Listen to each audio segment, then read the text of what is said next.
বর্ষার শুরুতেই কলকাতায় গাছ উপড়ে গিয়ে একজনের মৃত্যুর খবর পাওয়া যাচ্ছে এবং যে খবর আমরা পাচ্ছি এই ঘটনা ঘটেছে গলফ গ্রিনে গাছ উপড়ে পড়ে গিয়ে এক রিকশা চালকের মৃত্যু হয়েছে। সেই ছবি আপনারা দেখতে পাচ্ছেন, যথেষ্ট পুরনো একটি গাছ এবং সেটি উপড়ে পড়ে একজনের মর্মান্তিক মৃত্যু ঘটেছে। গলফ গ্রিন থেকে আমাদের প্রতিনিধি অয়ন আমাদের সঙ্গে রয়েছেন, সরাসরি এই মুহূর্তে পরিস্থিতিটা জানাবেন। অয়ন, একটু দেখা, আমরা দেখতেও পাচ্ছি গাছ কিভাবে পড়েছে, কিভাবে হলো দুর্ঘটনা?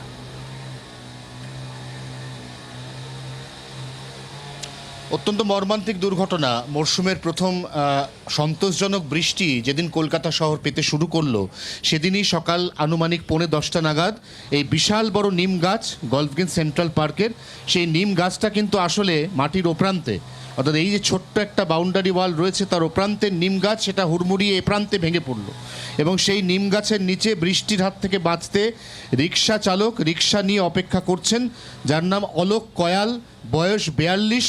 তিনি ক্যানিংয়ের বাসিন্দা। এই অঞ্চলে 6 নম্বর রুটে তিনি রিক্সা চালান।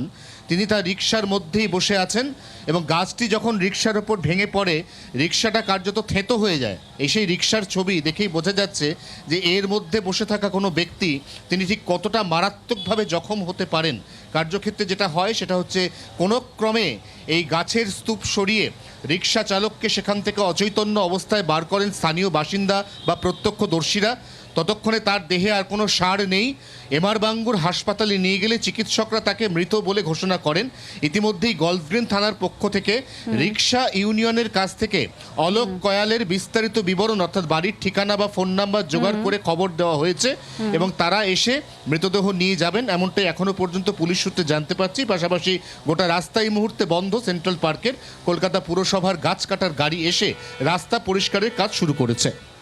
অনেক ধন্যবাদ। অয়ন ঘোষাল আমাদের প্রতিনিধি সঙ্গে ছিলেন। আমি প্রথমে এখানে এলাম না, আমি এখানে দাঁড়িয়েছিলাম, আমার এখানে দোকান থাকে, আমার 365 দিন এখানে দোকান থাকে। লোকটা এসে সবে মাত্র রিক্সাতে বসেছে, মানে রিক্সাটা সাইডে লাগিয়ে সবে বসেছে, বৃষ্টি পড়ছে, সবে বসেছে। সেই সময় উপর থেকে আমি ওখানে মানে উপরে আমার পেপার টাঙিয়ে, আমার দোকানের পেপার টাঙিয়েছি, আমার ওখানে একজন লোক বসছিল, আমি ওর সাথে জাস্ট কথা বলছিলাম। ঠিক সেই সময় একটা শব্দ হলো, আমি জাস্ট ঘুরে দেখি ডালটা পড়ছে, রিক্সাওয়ালা ওখানে বসে, মানে শব্দ করার খুব বেশি হলো 2 সেকেন্ড সময় লাগে, যাবার পড়ে গেছে ডাল।